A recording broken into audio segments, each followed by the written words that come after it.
Hello everyone, and welcome to some more Age of Empires casting. Today I bring you something quite different. This isn't a random match, this isn't a normal ladder, this is Empire Wars, the current ladder that a lot of people are focusing on for the Red Bull Wololo, the great announcement. And here in red we have Hera, one of the greatest players in the world, and here in the light blue we have Viper, one of the greatest players in the world. And I haven't watched this match yet, but I've been trying to play some Empire Wars myself, and I'm so confused with the start, with the timings and everything. What am I supposed to do? And you see right away the scout from Viper going into the aggression. That's something I feel about this game mode. It's so much more fast-paced. There's no build-up, there's jumping straight to the action. We see both players going for archery range, have Armenians against the Bulgarians. Armenians do have good navy here to contest the center pawn. They have the infantry upgrades, of course one of the new civs, so they have the mule carts, they have a more movable economy, and their eco upgrades are more efficient. On the other side we have the Burgundians, who have their eco upgrades sooner, they can go for cavaliers sooner as well. Two quite unique civs facing against each other. And yeah, as I was saying, I have no idea what the meta is for these kinds of maps. I feel like even the pros themselves are still, of course they know how to play Empire Wars, but there's new maps, there's so much new thing, and we see straight off the bat, Viper started with the early aggression, got a villager low, and now he has the army lead. Hera does have the stable, does Viper have the stable as well? No, just the archery range, okay. The villager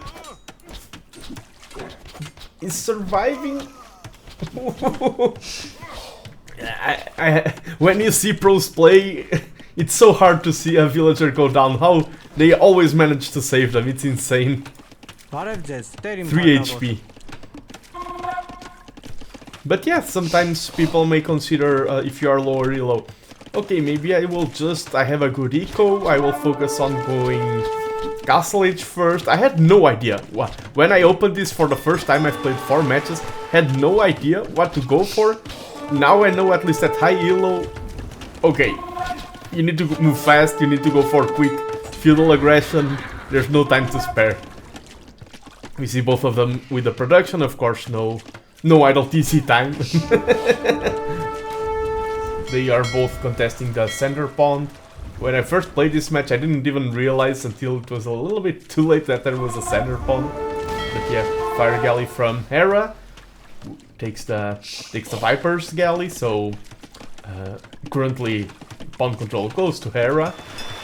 Let's see how their economy is going. Not a lot of farms. Of course, you do have the fishing eco here in this particular map. Also have the berries, but oh, Viper goes for the berries, Hera doesn't. Okay.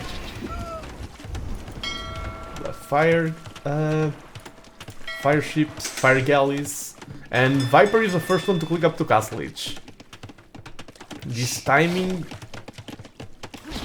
will be quite harsh, but 21 on food for Hera. It's so strange for new players to adapt to this game mode. We see they are even in military count. Eco advantage is a little bit in favor of Hera because of not clicking up to castle, of course. Viper starting to wall with the houses. Hera controlling the pawn now. And he's starting to get to the point where he wants to yeah, the cheeky play. He wants the demo to get to all of these villagers. Fortunately for Viper, there's no connection between the center pawn and these smaller lakes with the fishing ships. Some demos, some fire galleys, but this is only military control. None of the players have any eco on the center pawn yet. And Hera going for a long feudal age, adding bloodlines as well. Still very far away from clicking up to castle.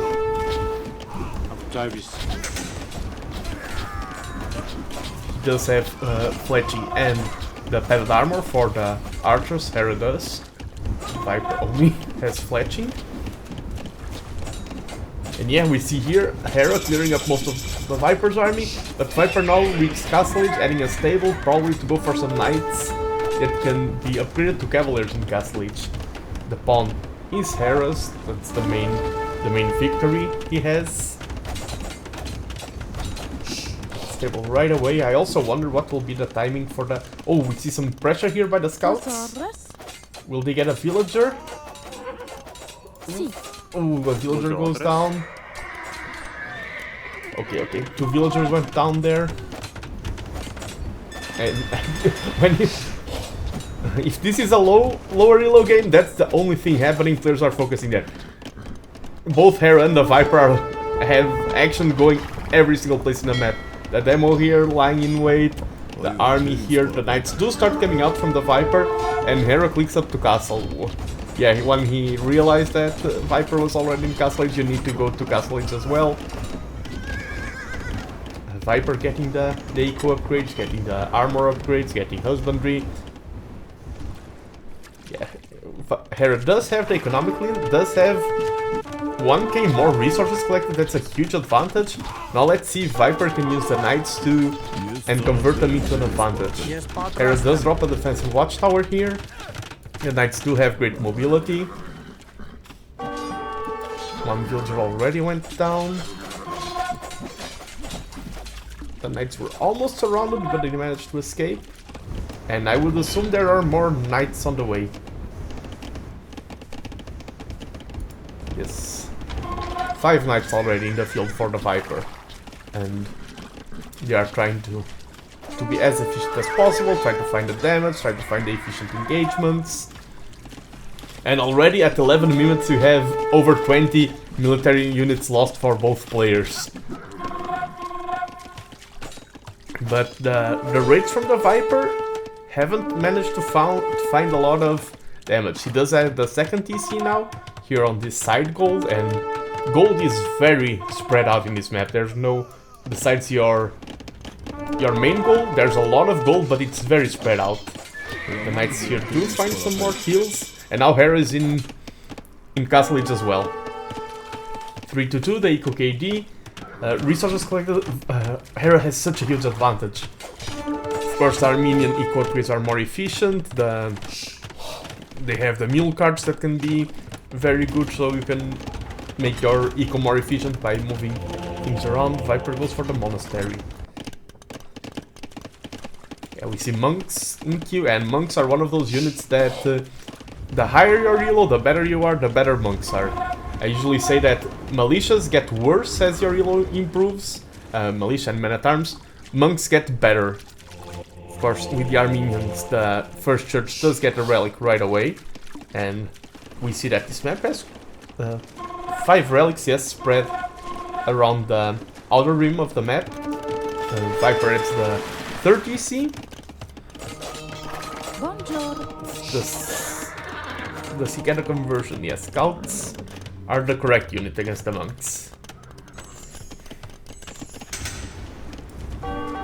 2 fishing ships. Hera, of course, does not overcommit on the pond. He does have the lead, so he can take a little bit of eco, but no need to spend too much there. Adding the second TC, got a little bit delayed by the night raids. And this is one thing I felt just from the 4 games I played.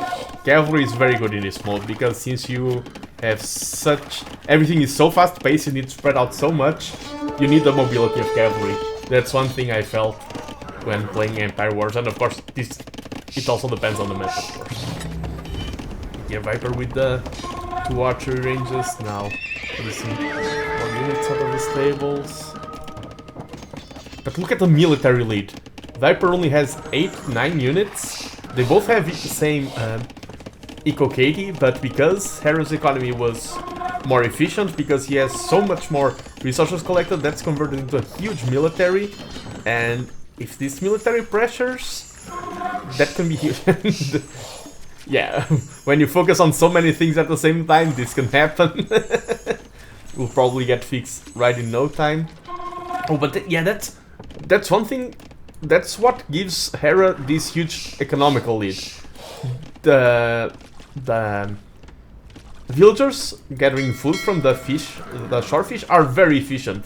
And since Hera has map control for most of the game, he can take advantage of that. That's the main reason why Hera's economy is a lot more efficient than the Vipers. You can convert map controlling into economic advantage. And now we see all of this military taking out the buildings, going for some raids.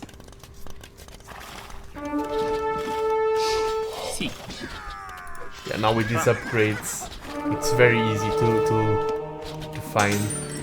A lot easier to find kills with a light cav compared to the scouts, of course. Viper going for Cavalier, but he only has 9 knights. Most of them are here for the raid. Of course, when we watch low elo, it's one player attacking, the other defending. Here, both players are attacking and defending at the same time. Games are so chaotic, and this will find a lot of vehicles. At least one goes down, 2, but the third one escapes. And you do want Cavalier to come in before committing to huge fights. But yeah, on the other side, Hera with a huge army lead. The monks. Oh, I think the conversion didn't finish there. Yeah, Cavalier is in. This is great for the Viper, fighting right as the power spike hit. This is exactly what you want to force. They are completely even on economy units. I feel like, yeah, now that I've noticed, I feel like these 2k resources collect a difference that is making a huge difference in this game, and it's because of the shorefish. I feel like the efficiency. Look, all of these shorefish are gone. Okay. some pausing had to go on.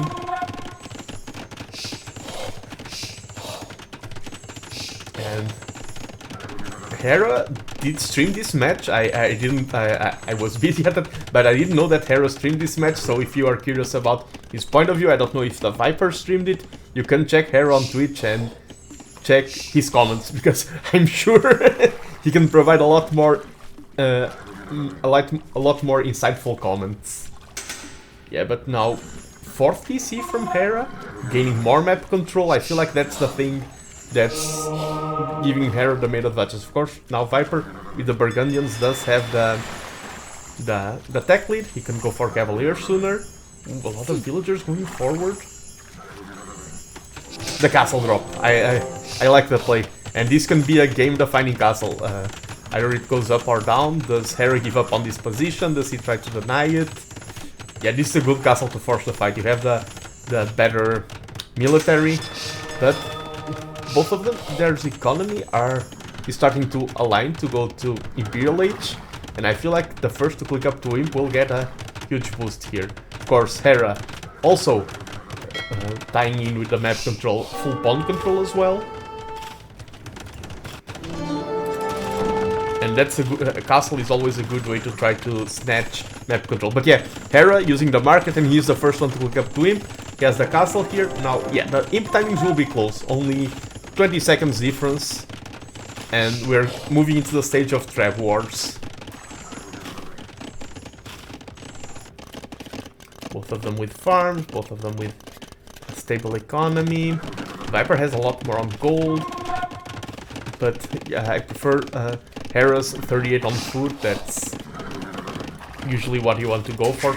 A lot of food are farms win games, basically. Without saying much more, you want to go to farms because farms win games. Collecting the relics. The Viper, yeah, 2-1, and Hera got a free relic. Will the monk... Oh, nice quick walls from the Viper. Oh, the monks... 2 monks go down.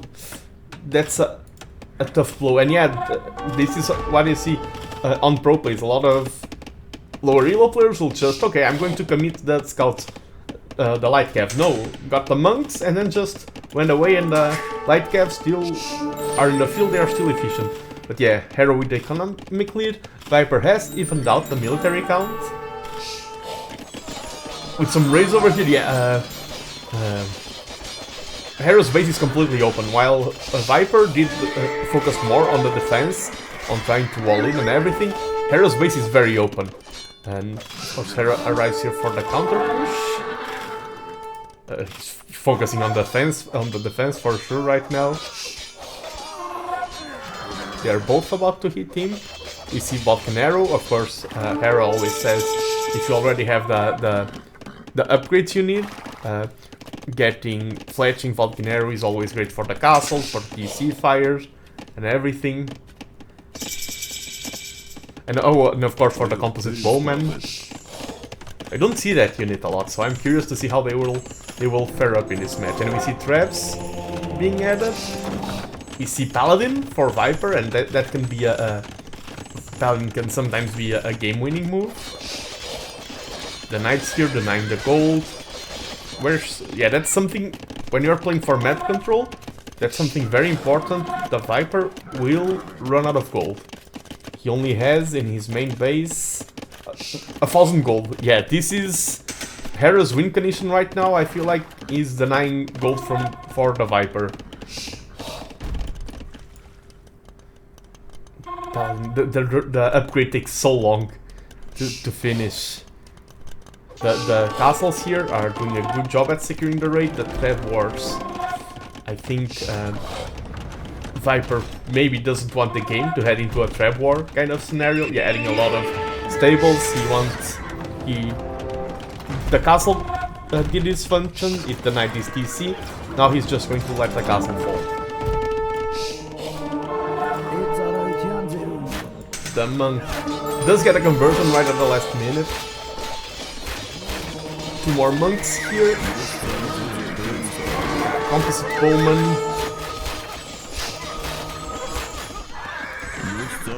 are doing a great job against the cavalry.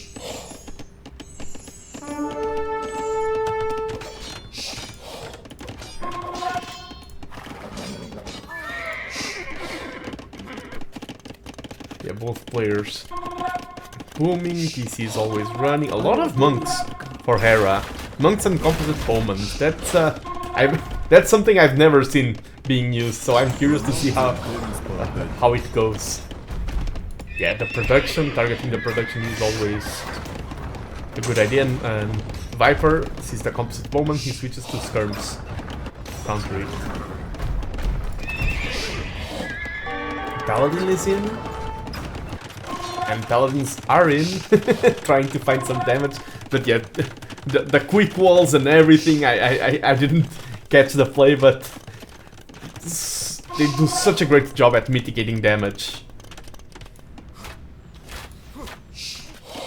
Viper did manage to expand to another gold.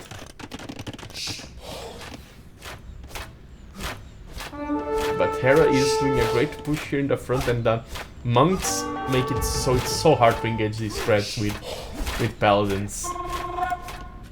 You don't want to give the paladins to your opponent.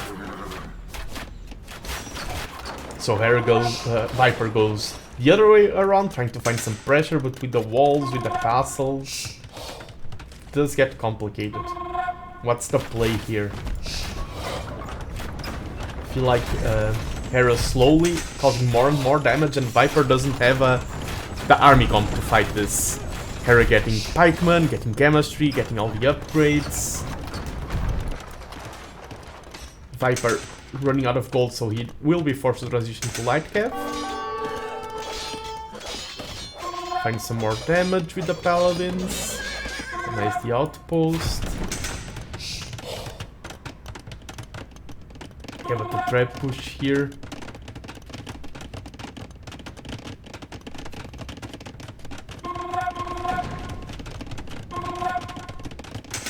Yeah, the fact that this army was over here for such a long amount of time and couldn't cause any damage, while Viper is causing damage over here. This is